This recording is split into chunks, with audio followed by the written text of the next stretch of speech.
ರೇಖಾ ಅವ್ರಿಗೆ ಕೇಳಬೇಕು ನಾನು. ಮೇಡಮ್, ಈಗ ನರೇಂದ್ರ ಮೋದಿ ಅವರು ಲಕ್ಷದ್ವೀಪದಲ್ಲಿ ಒಂದು ಚೇರ್ ಹಾಕೊಂಡು ಕೂತ್ಕೊಂಡಿದ್ರು.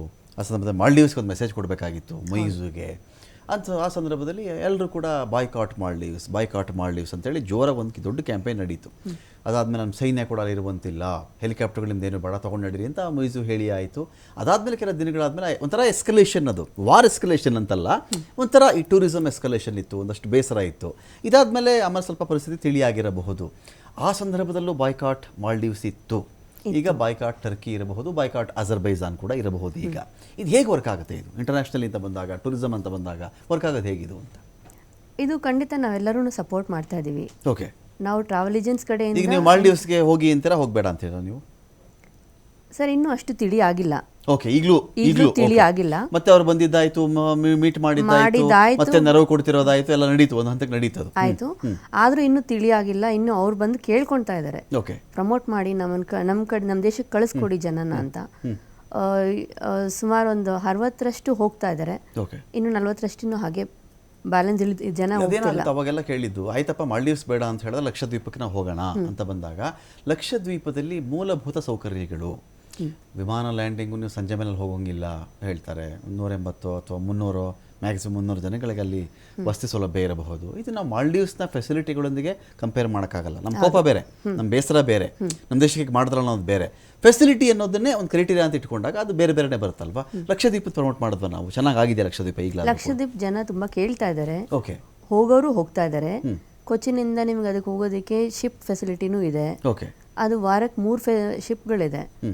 ಜನ ಅದ್ರಲ್ಲಿ ಹೋಗ್ಬೇಕಂದ್ರೆ ಅಲ್ಲಿ ತುಂಬಾ ಹೈ ಎಂಡ್ 5 ಸ್ಟಾರ್ ಹೋಟೆಲ್ ಎಲ್ಲ ನಿಮಗೆ ಸಿಗಲ್ಲ ಲಕ್ಷದ್ವೀಪಲ್ಲಿ.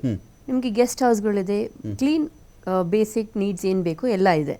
ನಿಮ್ಗೆ ಅಲ್ಲಿ ಹೋಗಿ ನೇಚರ್ನ ಎಂಜಾಯ್ ಮಾಡಬೇಕು ಅಂತ ಹೋಗ್ಬೇಕು ಅಂದ್ರೆ ಖಂಡಿತವಾಗ್ಲೂ ಹೋಗ್ಬೋದು. ಅದೇ ನೀವು ಮಾಲ್ಡೀವ್ಸಿಗೆ ಕಂಪೇರ್ ಮಾಡ್ಕೊಂಡು ಹೋಗ್ತೀವಿ ಅಂತಂದ್ರೆ ಸಾಧ್ಯ ಇಲ್ಲ. ಅದಕ್ಕಿದು ಅಜಗಜಾಂತರ ವ್ಯತ್ಯಾಸ ಇದೆ. ಅದು ಡೆಸ್ಟಿನೇಷನ್ ಇನ್ನೂ ಇಂಪ್ರೂವ್ ಆಗ್ತಾ ಇದೆ, ಮುಂದೆ ಫ್ಯೂಚರಲ್ಲಿ ಬರುತ್ತೆ ಅದು. ಫೈನ್. ನಾನು ಇಲ್ಲಿ ವೆಂಕಟೇಶ್ ನಾಯ್ಕ ಅವರೇ ನೋಡಿ, ಈಗ ಪಾಕಿಸ್ತಾನಕ್ಕೆ ಆಗಿದ್ದೇನು ಈ ಒಂದು, ಅಥವಾ ಆಪರೇಷನ್ ಸಿಂಧೂರದಿಂದ ಅಂತ ಬಂದಾಗ ಒಂದೊಂದು ಸಣ್ಣ ಅಂದಾಜು ಇಟ್ಕೊಂಡೆ ಸರ್ ನಾನು. ಇಲ್ಲಿ ನೋಡಿ, ಇಲ್ಲಿ ಈಗ ಸೇನೆ ಸಜ್ಜಾಗಲಿಕ್ಕೆಲ್ಲ 14,700 ಕೋಟಿ ರೂಪಾಯಿ ಭಾರತಕ್ಕೆ ಬೇಕು. 14,700 ಕೋಟಿ ಸೇನೆನ ಒಂದು ಅಣಿಗೊಳಿಸಿಕೊಳ್ಳುವುದಕ್ಕೆ ಮತ್ತು ಜೋರಾಗಿ ಅಟ್ಯಾಕ್ ಆದರೆ ಅಂತ ಹೇಳಿ ವೆಪನ್ನು ವಿಮಾನ 600ರಿಂದ 1,000 ಕೋಟಿ ರೂಪಾಯಿನ ಬಾಪ್ತು. ವಾಯುಪ್ರದೇಶ ಬಂದ್ ಮಾಡದ ಕಾರಣದಿಂದಾಗಿ 307 ಕೋಟಿ ರೂಪಾಯಿ ತಿಂಗಳಿಗೆ ಆಗುವಂಥ ಒಂದು ನಷ್ಟ. ಅದು ಮೂಲಸೌಕರ್ಯ 150ರಿಂದ 200 ಕೋಟಿ. ವ್ಯಾಪಾರ ಅಡಚಣೆ, ನಿಮಗೆ ಟ್ರೇಡ್ಗೆ ಪ್ರಾಬ್ಲಮ್ ಆಗುತ್ತಲ್ಲ, ಅದರಲ್ಲಿ 0.06ಗಿಂತ ಸ್ವಲ್ಪ ಕಡಿಮೆ ನಮಗೆ ತೊಂದರೆ ಆಯಿತು ಅಂಥೇಳಿ. ಷೇರು ಮಾರುಕಟ್ಟೆ ಆಯಿತು, ಲಾಸ್ ಆಯಿತು, ಅದು ಮತ್ತೆ ರಿಕವರಿ ಆಗುತ್ತೆ. ಷೇರು ನೆನ್ನೆ ಒಂಥರ ಇರುತ್ತೆ, ಇವತ್ತೊಂಥರ ಇರುತ್ತೆ, ಅದು ಓಕೆ, ಇಟ್ಸ್ ಓಕೆ. ಕರೆನ್ಸಿ ಮೌಲ್ಯ 85 ರೂಪಾಯಿ 37 ಪೈಸೆ. ಸ್ವಲ್ಪ ಆ ಕಡೆ ಈ ಕಡೆ ಒಂದು ವೊಲಟೈಲ್ ಇತ್ತು ಆ ಸಂದರ್ಭದಲ್ಲಿ ಅಂಥೇಳಿ. ಇನ್ನೊಂದು ಕಡೆ ನಾವು ಚೆಕ್ ಮಾಡಿಕೊಂಡಾಗ ಪಾಕಿಸ್ತಾನಕ್ಕೆ ಏನಾಯ್ತಪ್ಪ ಅಂತ ನೋಡಿದ್ರೆ, ಸೇನೆ ಸಜ್ಜು ಮಾಡೋಕ್ಕೆ 9,800 ಕೋಟಿ ಅವರಿಗೆ ಸೇನೆ ಸಜ್ಜುಗೊಳಿಸ್ಕೊಳ್ಳೋದಕ್ಕೆ ಅಷ್ಟು ಒಂದು ಬೇಕು ಅಂತ ಹೇಳ್ತಾರೆ. ವೆಪನ್ನು ವಿಮಾನ 250ರಿಂದ 330 ಕೋಟಿ. ವಾಯುಪ್ರದೇಶ ಬಂದ್ ಮಾಡಿದ್ದಕ್ಕೆ ಒಂದು 65ರಿಂದ 83 ಕೋಟಿ. ಮೂಲಸೌಕರ್ಯ ಒಂದು 100ರಿಂದ 120. ವ್ಯಾಪಾರ ಅಡಚಣೆ 3,886 ಕೋಟಿ.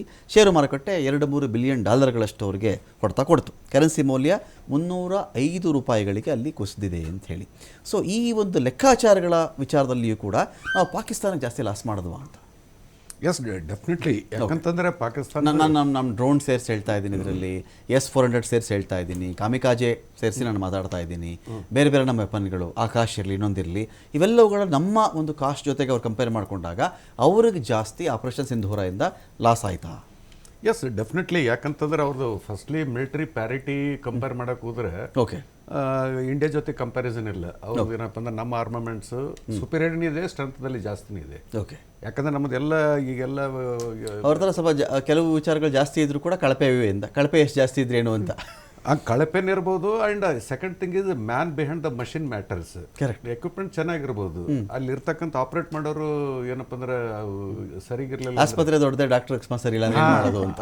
ಕರೆಕ್ಟ್. ಸೊ ಪಾಕಿಸ್ತಾನಕ್ಕೆ ಈಗ ಏನಾಗಿದೆ ಅಂತಂದ್ರೆ ನೋಡ್ರಿ, ಅವರು ಇಷ್ಟು ದಿವಸದಿಂದ ಒಂದು ಟೆರರಿಸಮ್ ಆಸ್ ಅ ಫ್ಯಾಕ್ಟರಿ ಅಂತ ಮಾಡಿದ್ದಾರೆ. ಅವ್ರದ್ದು ಅಲ್ಲಿ ಪವರ್ ಇರೋದೇ ಆರ್ಮಿದಲ್ಲಿ ಪವರ್ ಇದೆ. Political democracy it is only ಏನಪ್ಪ ಸೆರೆಮೋನಿಯಲ್. ಮಿಲಿಟರಿ ಪವರ್ ಇದೆ, ISIದಲ್ಲಿ ಪವರ್ ಇದೆ, ಪವರ್ ಸೆಂಟರ್. ದೇಶಕ್ಕೋಸ್ಕರ ಮಿಲಿಟರಿ ಅಲ್ಲ ಸರ್, ಅದು ಮಿಲಿಟರಿಗೋಸ್ಕರ ಒಂದು ದೇಶ ಇರೋದು. ಹೌದು. ಆಮೇಲೆ ನ್ಯೂಕ್ಲಿಯರ್ ಬ್ಲ್ಯಾಕ್ ಮೇಲ್ ಇದು ಏನಂತಂದ್ರೆ ಯಾವಾಗಲೂ ತೋರಿಸ್ತಾ ಬಂದಿದ್ದಾರೆ. ಈಗ ನೀವು ಒಂದು ಮಿಲಿಟರಿ ಒಂದು ನ್ಯೂಕ್ಲಿಯರ್ ಇದನ್ನ ಹ್ಯಾಂಡಲ್ ಮಾಡ್ರಿ, ಅದೇನಂತಂದ್ರೆ it will die its own death. Okay. ಎಕನಾಮಿಯಲ್ಲಿ ಅವರು ಏನಪ್ಪ ಅಂದ್ರೆ ಈಗ ನಾವು ಯುದ್ಧ ಆದ ನಂತರ ಎಕನಾಮಿಯಲ್ಲಿ ಇಂಪ್ರೂವ್ ಆಗ್ತೀವಿ ಅಂತ ಅನ್ನೋದು ಚಾನ್ಸಸ್ ಭಾಳ ಕಡಿಮೆ. ಅವ್ರಿಗೆ ಬೇಲ್ಔಟ್ ಮಾಡೋಕ್ಕೆ ಚೈನಾ ಬರಬೇಕು, ಇಲ್ಲ ಅಮೇರಿಕ ಬರಬೇಕು. ತಮ್ಮ ಸ್ವಂತ ಇನ್ಫ್ರಾಸ್ಟ್ರಕ್ಚರ್ ಆಗಲಿ ತಮ್ಮದು ಪ್ರೊಡಕ್ಷನ್ದಿಂದ ಅವ್ರ ಎಕನಾಮಿ ಇಂಪ್ರೂವ್ ಮಾಡೋಕ್ಕೆ ಸಾಧ್ಯ ಇಲ್ಲ. ಸೊ ಇದೊಂದು ಒಳ್ಳೆ ಅವಕಾಶ ಇತ್ತು ಮಿಲಿಟರಿ ಮತ್ತು ನ್ಯೂಕ್ಸ್. ಓಕೆ. ನ್ಯೂಕ್ಲಿಯರ್ದು ಏನಂತಂದ್ರೆ ಅದು ಡೆಟರೆನ್ಸ್ ಪವರ್ ಪ್ರತಿ ಸಲ ಬ್ಲ್ಯಾಕ್ ಮೇಲ್ ಮಾಡ್ತಾರಲ್ಲ, ಐ ಥಿಂಕ್ ಸ್ವಲ್ಪ ಆಗದೇನೋ. ಓಕೆ. Something as happen. ಏನು ಕಿರಾನ ಬೆಟ್ಟದಲ್ಲಿ ಹೇಳ್ತಾ ಇದ್ದಾರೆ ಸರ್, ಬುರಾನ್ ಬಂತು ವಿಕಿರಣಗಳನ್ನು. ಅಂದರೆ ನಿಮಗೆ ಪಾಕಿಸ್ತಾನದ ಈ ವಿಕಿರಣ ಘಟಕಗಳು, ನ್ಯೂಕ್ಲಿಯರ್ ಬಾಂಬ್ ತಯಾರಿಕಾ ಘಟಕಗಳು ಅಂತ ಏನು ಹೇಳ್ತಾರಲ್ಲ, ಅದರಲ್ಲಿ ಮೇನ್ ಪ್ಲೇಸ್ಗೆ ಭಾರತದ ಕ್ಷಿಪಣಿ ದಾಳಿ ಮಾಡಿದೆ. ಇದರಿಂದ ಅಲ್ಲಿ ವಿಕಿರಣ ಸೋರಿಕೆ ಆಗ್ತಾ ಇದೆ.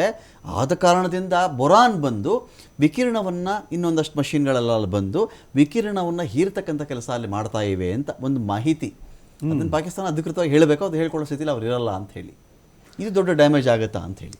ಇಲ್ಲ, ಅದು ಏನಂತಂದ್ರೆ ನೈದರ್ ದೇ ಆರ್ ಅಡ್ಮಿಟಿಂಗ್ ನಾರ್ ವಿ ಆರ್ ಕ್ಲೇಮಿಂಗ್. ಕರೆಕ್ಟ್. ಏನಂತಂದ್ರೆ ಇದು ವಿನ್ ಸಿಚುವೇಶನ್. ಒಂದು ವೇಳೆ ಆ ಥರ ಏನಾರ ಆಗಿತ್ತಂದ್ರೆ, ಯಾಕಂದ್ರೆ ಇಲ್ಲಿ ಸತ್ಯನೇ ಸಂತ್ರಸ್ತ ಅಂತ. ಇಲ್ಲ, ಸತ್ಯನೇ ಸಂತ್ರಸ್ತ ಇಲ್ಲಿ. There is a ghost aircraft. Okay. Which has carried, ನಾವೆಲ್ಲ ಸ್ವಲ್ಪ ಮಾತಾಡಿದ್ವಲ್ಲ, it is a suspicious movement. ಈಗ ಒಂದು ಏರೋಪ್ಲೇನ್ ಅಂತಂದ್ರೆ ಫ್ಲೈಟ್ ಪಾತ್ ಇರುತ್ತೆ. Okay. Flight path one destination to other destination first class ಹೋಗಿ ರೀಚ್ ಆಗ್ತದೆ. It is going in zig zag ಮೋಷನ್ದಲ್ಲಿ. Okay. So zig zag motion ಏನು ಇಂಡಿಕೇಟ್ ಮಾಡ್ತದೆ, ಈ ಸ್ಪ್ರೇಯಿಂಗ್ ದಟ್ ಲಿಕ್ವಿಡ್. ಓಕೆ. ಈಗ ಕಾಸರಗೋಡದಲ್ಲಿ ಗ್ರೇವ್ಸ್ ಮೇಲೆ ಒಂದು ಹೆಲಿಕಾಪ್ಟರ್ದಿಂದ ಸ್ಪ್ರೇ ಮಾಡ್ತಾರಲ್ಲ, ಅದ್ರಂಗ ಬೊರಾನ್ ಕಾಡ್ಗಿಚ್ಚು ಆದಾಗ ನೀರು ಸುರಿತಾರಲ್ಲ ಹಂಗೆ. So that aircraft is spraying. ಅಂದ್ರೆ ದಟ್ ಫ್ಲೈಟ್ ಪಾತ್ ಸ್ಟ್ರೈಟ್ ಆಗಿ ಹೋಗ್ತಕ್ಕಂಥ ಗುರಿ ಇರಲಿಲ್ಲ, ಅಲ್ಲೇ ಇದು ಏನೋ ಸ್ವಲ್ಪ. That means there are so many factors ಏನಂತಂದ್ರೆ to confirm that something must have happened, because nobody is admitting. Why should we admit if that has happened? ಆ ಪ್ರದೇಶ ಏನು 1000 ವರ್ಷ ಏನೂ ಮಾಡೋಕ್ಕಾಗಲ್ಲ ಅಂತ ಕೂಡ ಒಂದು ಮಾಹಿತಿ ಬಂತು.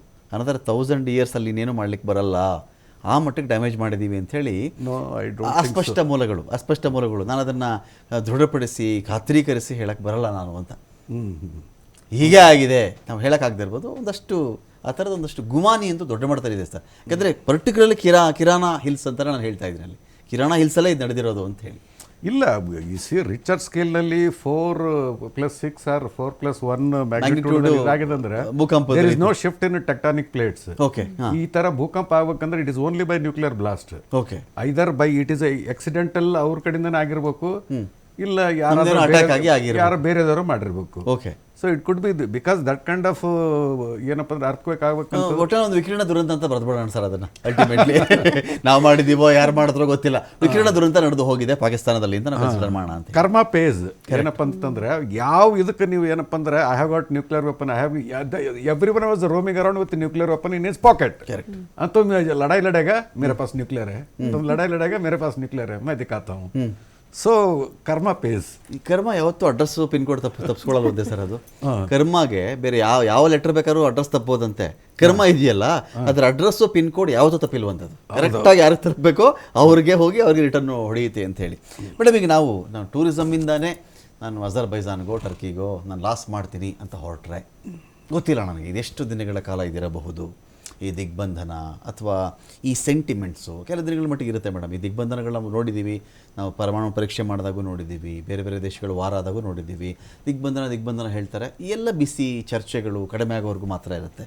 ಆ್ಯಸ್ ಆಫ್ ನೌ ಕರ್ನಾಟಕದ ಮಟ್ಟಿಗೆ ಅಥವಾ ನಾವು ಬೆಂಗಳೂರಿನ ಮಟ್ಟಿಗೆ ಮಾತನಾಡೋದಾದರೆ ಸುಮಾರು ಎಷ್ಟು ಜನ ಟರ್ಕಿಗೆ ಹೋಗಬೇಕು ಅಂತ ಅಂದ್ಕೊಂಡಿದ್ದವರು ಕ್ಯಾನ್ಸಲ್ ಮಾಡ್ತಾ ಇದ್ದಾರಾ, ಅಥವಾ ಅದ್ರ ಬಗ್ಗೆ ಕೇಳೋರೇ ಕಡಿಮೆ ಆಗಿದ್ದಾರಾ? ಈ ಥರ ಡ್ರೋನ್ ಕೊಟ್ಬಿಟ್ರಲ್ಲ ಇವರು ಪಾಕಿಸ್ತಾನಕ್ಕೆ ನಮ್ಮ ಜನ ಸಾಯಿಸೋಕ್ಕೆ. ಆ ಸೆಂಟಿಮೆಂಟ್ ಮೇಲೆ ಏನಾಗ್ತಿದೆ ಡೆವಲಪ್ಮೆಂಟ್ಸ್ ಅಂತ ಹೇಳಿ? ಈಗ ಕೇಳೋರೇ ಕಡಿಮೆ ಆಗಿದ್ದಾರೆ. ಓಕೆ. ಹೋಗ್ಬೇಕಂತ ಅಂದ್ಕೊಂಡವರು ಕ್ಯಾನ್ಸಲ್ ಮಾಡಿದ್ದಾರೆ. ಓಕೆ. ಸುಮಾರು ಆಲ್ಮೋಸ್ಟ್ ಒಂದು 800ರಿಂದ 1000 ಮೇಲೆ ಜನ ಕ್ಯಾನ್ಸಲ್ ಮಾಡ್ಕೊಂಡಿದ್ದಾರೆ. ಈ ವೆಕೇಶನ್ಗೆ ಅಂತ ಹೋಗ್ಬೇಕಂತಿದ್ದವರು. ಓಕೆ. ಅದರಲ್ಲಿ ಒಬ್ಬ ಮನುಷ್ಯ ಹೋಗಲಿಲ್ಲ ಅಂತ ಹೇಳಿದ್ರೆ ಅದೆಷ್ಟು ದುಡ್ಡು ಮೇಡಮ್ ಅವ್ರಿಗೆ? ಒಂದು ಅಂದಾಜು ಒಂದು 2.5 ಲಕ್ಷ ಅಂತ. 2.5 ಲಕ್ಷ ಒಬ್ಬರಿಂದ ಆಗತ್ತೆ. ಈಗ ಸುಮಾರು ಹೊಡೆತಾನೆ ಬಿದ್ದಿದೆ ಅವರಿಗೆ. ಅದು ಬರೀ ನಮ್ಮ ಕರ್ನಾಟಕದಿಂದ ಮಾತಾಡ್ತಿರೋದು ನಾವು. ಇಡೀ ಭಾರತದಿಂದ ಅಂತ ಅಂದಾಗ ಸುಮಾರು ದೊಡ್ಡ ಹೊಡೆತಾನೆ ಬಿದ್ದಿದೆ ಅವರಿಗೆ. ಓಕೆ ಸರ್, ನಾನು ಇನ್ನೊಂದು ಕೇಳಬೇಕಾಗಿತ್ತು ನಿಮ್ಮನ್ನು. ಈಗ ಭಾರತ ಕೊಟ್ಟಿದ್ದ ಮೆಸೇಜು ವೆಂಕಟೇಶ್ ನಾಯ್ಕ ಅವರೇ, ಭಾರತ ಕೊಟ್ಟಿದ್ದ ಮೆಸೇಜ್ ಅಂದರೆ ಉಗ್ರ ನೆಲೆಗಳ ಮೇಲೆ ನಾವು ನಿರಂತರವಾಗಿ ದಾಳಿ ಮಾಡ್ತೀವಿ, ಕಾರ್ಯತಂತ್ರ ನಾವು ಬದಲಾಯಿಸ್ಕೊಂಡಿದ್ದೀವಿ, ನಮ್ಮ ಮನುಷ್ಯರೇ ಬಂದು ನಿಮ್ಮ ದೇಶದೊಳಗಡೆನೇ ನುಗ್ಗಿ ಅಲ್ಲಿ ಯಾವುದೋ ಉಗ್ರ ಕೇಂದ್ರಗಳ ಮುಂದೆನೇ ನಿಂತ್ಕೊಂಡು ಅಟ್ಯಾಕ್ ಮಾಡ್ತಕ್ಕಂಥ ಅವಶ್ಯಕತೆ ನಮಗಿಲ್ಲ. ಈಗ ನಾವು ಎಲ್ಲಿಂದ ನಾವು ಬೇಕಾದ್ರೆ ಆಪ್ರೇಟ್ ಮಾಡಿ ನಿಮಗೆ ಹೊಡೆಯಬಲ್ಲೆವು ಅನ್ನೋ ಮೆಸೇಜ್ ಒಂದು ಕಡೆ ಹೋಗಿದೆ ಇಲ್ಲಿ. ಜೊತೆಗೆ